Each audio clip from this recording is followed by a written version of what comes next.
How to lock Facebook profile officially. Hello everyone, welcome to this channel. I'm Emily and I'm here to help you out today. So without delay, let's get started. So first of all, launch the Facebook application on your device and make sure you are logged into your account.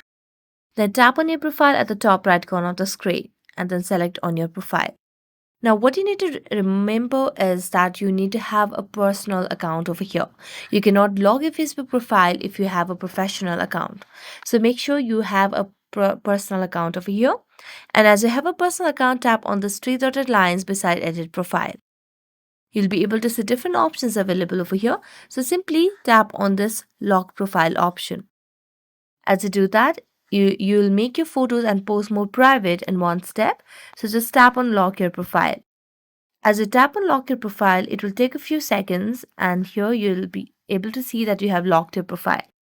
So that's it. Thank you so much for watching this video. See you next time.